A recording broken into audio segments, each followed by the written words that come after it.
ഇന്ന് രാഷ്ട്രപതിയെ അപഹസിക്കുന്ന രീതിയിൽ സോണിയാഗാന്ധിയുടെ ഒരു പ്രസ്താവന വന്നിട്ടുണ്ടായിരുന്നു. എന്തായാലും അത് ദൗർഭാഗ്യകരം എന്ന് പറയുകയാണ് രാഷ്ട്രപതി ഭവൻ.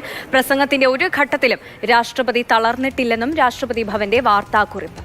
രാഷ്ട്രപതിയുടെ അഭിസംബോധനയിൽ നിറയെ വ്യാജ വാഗ്ദാനങ്ങളാണ് എന്നും വായിച്ചു കഴിഞ്ഞപ്പോഴേക്കും പാവം തളർന്നുവെന്നുമായിരുന്നു സോണിയാഗാന്ധിയുടെ വിമർശനം.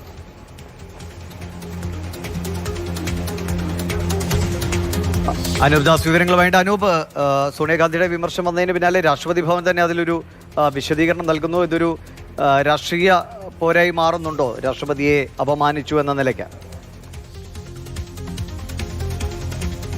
രാഷ്ട്രപതി ഭവനിൽ നിന്ന് ഇത്തരമൊരു വാർത്താക്കുറിപ്പ് വരിക എന്നാൽ അത് അസാധാരണമാണ്. അസാധാരണമായിട്ടുള്ള ഒരു നടപടി ഉണ്ടായിരിക്കുന്നു. ഇന്ന് രാഷ്ട്രപതിയുടെ പ്രസംഗം കഴിഞ്ഞ് എംപിമാരെല്ലാം പുറത്തേക്ക് ഇറങ്ങിയതിന് ശേഷമാണ് പാർലമെന്റ് വളപ്പിൽ വെച്ച് തന്നെ സോണിയാഗാന്ധിയുടെ ഭാഗത്തു നിന്നൊരു പ്രസ്താവന ഉണ്ടായത്.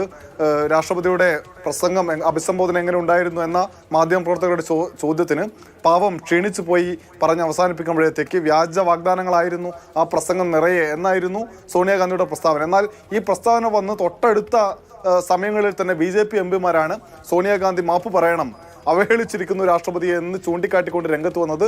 ഏതാണ്ട് ഒരു മണിക്കൂർ കഴിയുമ്പോഴത്തേക്ക് തന്നെ രാഷ്ട്രപതി ഭവന്റെ ഭാഗത്ത് നിന്ന് ഒരു വാർത്താക്കുറിപ്പും വരുന്നു. എന്തായാലും ഡൽഹിയിൽ ഇന്ന് സഭ തുടങ്ങിയ ദിവസം, ആദ്യ ദിവസം ഏറ്റവും സജീവമായ ചർച്ചയായി ഈ പ്രസ്താവന മാറിയിരിക്കുകയാണ്. അടുത്ത ദിവസങ്ങളിൽ വഖഫ് വിഷയം, ഒരു രാജ്യം ഒരു തിരഞ്ഞെടുപ്പ് മണിപ്പൂർ തുടങ്ങിയിട്ടുള്ള വിഷയങ്ങളിൽ അതിശക്തമായ പ്രതിഷേധം സഭയിൽ ഉന്നയിക്കാൻ പ്രതിപക്ഷം തയ്യാറെടുക്കുകയായിരുന്നു.